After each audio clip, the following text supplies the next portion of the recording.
La lluvia golpea los cristales emplomados de la claraboya, cada gota un martillo contra el silencio sepulcral del archivo secreto vaticano.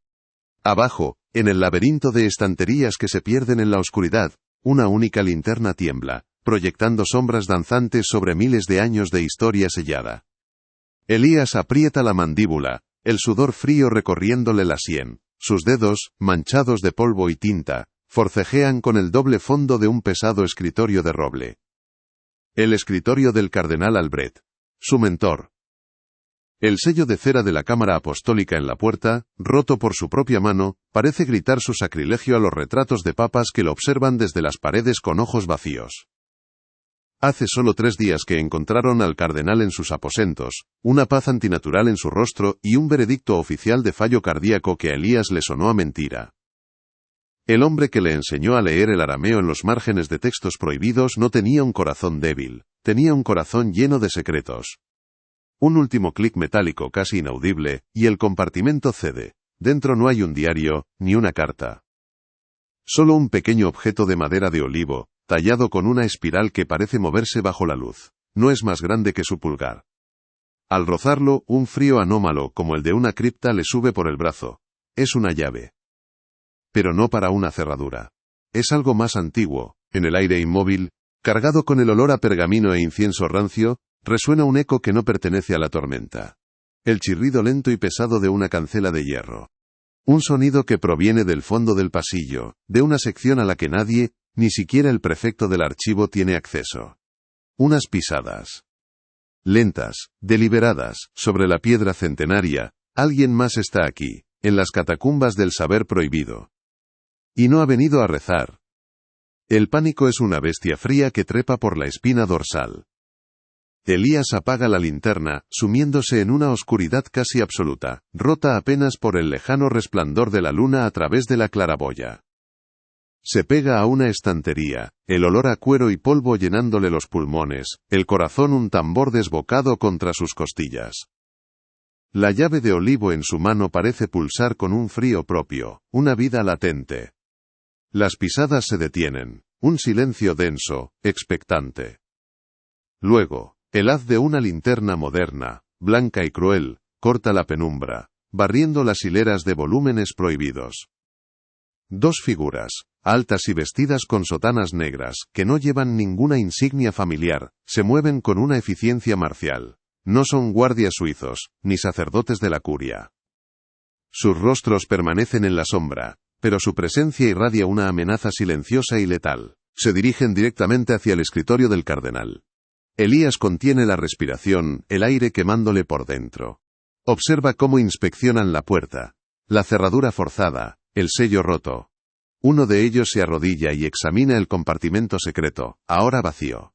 Un gesto casi imperceptible, una inclinación de cabeza, y la certeza le golpea a Elías como un golpe físico. No están investigando, están confirmando. Sabían del compartimento. Le estaban esperando. Un recuerdo, una frase del cardenal Albret durante una de sus lecciones clandestinas, florece en su mente. La verdad más grande no se guarda bajo llave, Elías. Se esconde a la vista de todos, protegida por su propia sencillez. La espiral.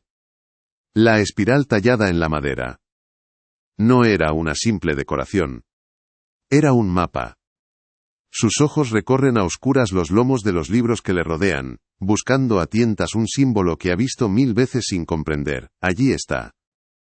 En un tomo sin título, encuadernado en piel agrietada. El asterisco Codex Finis Mundi asterisco. Un compendio de profecías apócrifas que el propio Albret le había hecho catalogar como delirios de ermitaño. Un engaño. Mientras los intrusos comienzan a registrar metódicamente el despacho, Elías se desliza como una sombra hacia el códice. La llave de olivo encaja perfectamente en una muesca oculta en el lomo del libro. Gira, y la cubierta frontal se abre con un susurro, revelando no páginas, sino un hueco tallado en el bloque de pergamino. Dentro, un único rollo de vitela, atado con un cordón de cuero. Lo toma. El corazón le martillea contra la garganta. Sabe que acaba de sellar su destino. Desenrolla el pergamino. La caligrafía es la de Albret, apresurada pero firme. No es una confesión. Es un testamento. Habla de 5 misterios. 5 verdades primordiales enterradas por una orden milenaria. Los Custodes Veritatis. Los guardianes de la verdad. Dedicados a preservar la fe a través del engaño. El jardín del Edén. El diluvio. El linaje de los profetas. Cada uno un pilar de la fe. Y cada uno, según Albrecht, una mentira piadosa que oculta una verdad capaz de cambiar el mundo. Me han encontrado, hijo mío, concluía la nota. La llave es tuya ahora. La verdad debe salir a la luz. No confíes en nadie. Corre. Un ruido metálico le sobresalta. Los hombres de negro han terminado en el despacho, y ahora avanzan por el pasillo, sus linternas cortando la oscuridad como bisturís. Elías se da cuenta de que la única salida que conoce está en la dirección de la que vienen. Está atrapado. El miedo le paraliza por un instante. Un frío más intenso que el de la cripta. Fracasar aquí no significa la cárcel. Significa desaparecer, como el cardenal. Pero la última palabra de su mentor resuena en su interior. Corre. La lealtad se impone al terror. Con un grito ahogado, empuja con todas sus fuerzas una de las pesadas estanterías. El coloso de madera y papel se tambalea un instante eterno, y luego se desploma con un estruendo atronador, levantando una nube de polvo milenario. Es el caos que necesita. Mientras los custodes se giran hacia el estrépito, Elías se lanza a correr en la dirección opuesta, hacia la salida de servicio, una ruta que solo los archivistas más veteranos conocen. El pergamino en una mano, la llave en la otra. Salta sobre los restos de manuscritos destrozados, el sacrilegio de su acto un eco de su propia condena. Casi ha llegado a la puerta cuando uno de los hombres se recupera. Gira sobre sus talones con una velocidad inhumana y su linterna le atrapa el rostro. Por una fracción de segundo, sus miradas se cruzan en la penumbra. No hay sorpresa en los ojos del guardián. Solo la fría y calculadora certeza de quien acaba de marcar a su presa. Elías abre la puerta y se precipita a los pasillos del Vaticano. Pero ya no es un teólogo volviendo a sus aposentos. Es un hombre señalado. Un hereje. Un fugitivo. Ya no hay vuelta atrás. La caza ha comenzado. Los pasillos son un laberinto de mármol frío y ecos. Cada jadeo de Elías es una blasfemia en la quietud sagrada. El golpeteo de sus zapatos sobre la piedra pulida el único ritmo en una sinfonía de pánico. Corre sin rumbo, empujando puertas que se abren a capillas vacías y claustros silenciosos bañados por la pálida luz de la luna. El aire, espeso con el aroma de cera y siglos de oraciones, le quema los pulmones. No mira atrás. No se atreve. Sabe que le siguen. No los oye, pero siente su presencia como una bajada de temperatura, una sombra que se alarga a sus espaldas, implacable y silenciosa. Encuentra un pequeño oratorio, una capilla lateral, olvidada. La puerta de madera cede sin un ruido. Se desliza dentro cerrándola con un cuidado infinito, y se apoya contra ella, temblando. Silencio. Solo el latido furioso de su propio corazón. Por un instante, una bocanada de esperanza. Quizás los ha perdido. Se permite un segundo para respirar, para mirar el pergamino en su mano, la caligrafía de Albrecht un faro en su noche. La verdad debe salir a la luz. La frase es un ancla y una condena. Un chasquido metálico, sutil, al otro lado de la puerta. El cerrojo, le han encerrado. El alivio se evapora, reemplazado por un terror helado y paralizante. No estaban persiguiéndole. Le estaban conduciendo. Pasos al otro lado del pasillo, acercándose. No hay otra salida. Está en una jaula dorada, rodeado de santos de madera, con los ojos pintados de compasión vacía. Su mirada se dispara hacia el único ventanal, un rosetón de vidrios emplomados a varios metros de altura. Su única opción. Arrastra un pesado banco de nogal, el ruido un sacrilegio que le desgarra los nervios. Trepa, sus manos buscando agarres en los relieves de piedra. Abajo, la puerta del oratorio se abre con una lentitud deliberada.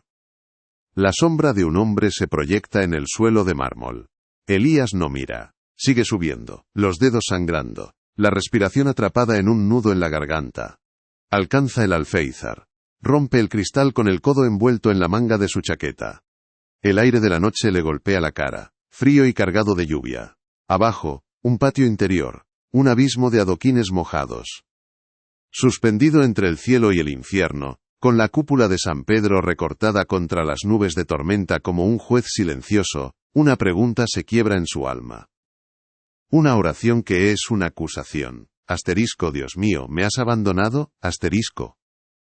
Toda su vida, cada libro, cada texto antiguo, cada verdad que creía defender, se desmorona en este instante. Salta. El mundo gira en un torbellino de piedra y lluvia. El impacto le roba el aliento, un dolor blanco y cegador estalla en su tobillo. Un crujido nauseabundo. Intenta levantarse, pero la pierna cede. Está roto, expuesto en medio del patio. Las dos figuras emergen de la oscuridad, una desde la puerta del oratorio, la otra desde un arco en el extremo opuesto. Se acercan sin prisa, como verdugos que se toman su tiempo, no hay escapatoria. Aprieta el pergamino y la llave contra su pecho. Ha fracasado. El mundo empieza a oscurecerse en los bordes. Justo cuando la primera sombra se cierne sobre él, una portezuela de madera en la pared lateral del patio, una que no había visto, se abre con un chirrido, derramando un rectángulo de luz cálida sobre la piedra húmeda. Una silueta se recorta en el umbral. Una mano le hace un gesto. Una salida imposible. Una salvación inesperada. La mano que le hace señas desde el umbral no es un fantasma, es carne y hueso, urgente, una promesa en medio de la desesperación. Elías, con el tobillo en llamas y el mundo desdibujado por el dolor, se arrastra sobre los adoquines mojados. Cada centímetro es una agonía, un pacto de sangre con la piedra. Los custodes se acercan, sus pasos son el martillo de un juez que dicta sentencia. No hay tiempo. Cierra los ojos. El frío de la derrota es absoluto. Se rinde. No a ellos, sino al final de todo. Al silencio que seguirá su nombre, al olvido en el que se hundirán las últimas palabras de Albrecht. Aprieta el pergamino contra su pecho. Si este es el final, morirá con la verdad en sus manos, aunque nadie llegue a conocerla. Entonces, el aire cambia. El olor a lluvia y a piedra mojada es reemplazado por el de ozono, el de la electricidad estática antes de la tormenta. Pero no hay tormenta. El cielo sobre el patio se abre. Las nubes no se apartan, se rasgan, como un velo antiguo que cede ante una fuerza inconcebible. Desde la brecha, no cae un rayo, sino que desciende un pilar de luz. No es una luz que ciega, es una luz que revela, blanca, pura, silenciosa, cae en el centro exacto del patio con la precisión de un arquitecto divino. No hay estruendo. Hay un sonido. Un único tono sostenido que no es oído con los oídos, sino sentido en los huesos, en el alma. La vibración de una cuerda cósmica pulsada en el inicio de los tiempos. La luz golpea los adoquines, y, en lugar de rebotar, es absorbida. La piedra se vuelve translúcida, y bajo la superficie, un patrón grabado en la propia fundación del Vaticano comienza a brillar con un fuego frío. Una espiral inmensa, idéntica a la tallada en la pequeña llave de olivo. Los dos custodes se detienen en seco. Su disciplina marcial, su aura de amenaza, se quiebra como el cristal. Retroceden un paso, y luego otro, sus rostros por fin visibles bajo la luz sobrenatural. No hay odio en ellos, ni ira. Solo un pavor primordial, el terror del siervo ante la manifestación de su verdadero amo. No miran a Elías. Miran al cielo, a la columna de luz, con la reverencia aterrorizada de quien contempla un milagro prohibido. La llave en la mano de Elías arde, no con calor sino con una energía helada que le recorre el brazo y le llega hasta el corazón. La luz del pilar se intensifica por un instante, y los dos hombres de negro simplemente se disuelven en las sombras de las que vinieron, no huyendo, sino desterrados, borrados de la escena por una autoridad superior. La columna de luz se retrae hacia el cielo con la misma lentitud majestuosa con la que descendió. La brecha en las nubes se cierra, y la lluvia vuelve a caer, susurrando sobre la piedra caliente. La espiral grabada en el suelo del patio permanece encendida, un rescoldo sagrado que brilla en la oscuridad antes de apagarse lentamente, como el último aliento de una estrella. Elías yace solo en el silencio, temblando, no de frío ni de miedo, sino de una abrumadora y devastadora epifanía. No ha sido salvado por un aliado, ha sido respondido. La pregunta lanzada al abismo ha encontrado un eco. El dolor de su tobillo es una nota lejana, insignificante. La tensión de la huida ha sido reemplazada por el peso de la certeza. La fe que creía perdida no ha sido restaurada. Ha sido aniquilada y sustituida por algo mucho más grande, real y peligroso: el conocimiento. La figura en el umbral no se mueve, es un ancla en la tormenta de su agonía. Una mujer anciana, vestida con el hábito sencillo de una orden que Elías no reconoce. Su rostro, surcado de arrugas como un mapa antiguo, no muestra sorpresa ni miedo, solo una profunda y serena compasión. Le tiende una mano, y con una fuerza que desmiente su edad, le ayuda a ponerse en pie, soportando su peso mientras el dolor le arranca un gemido sordo.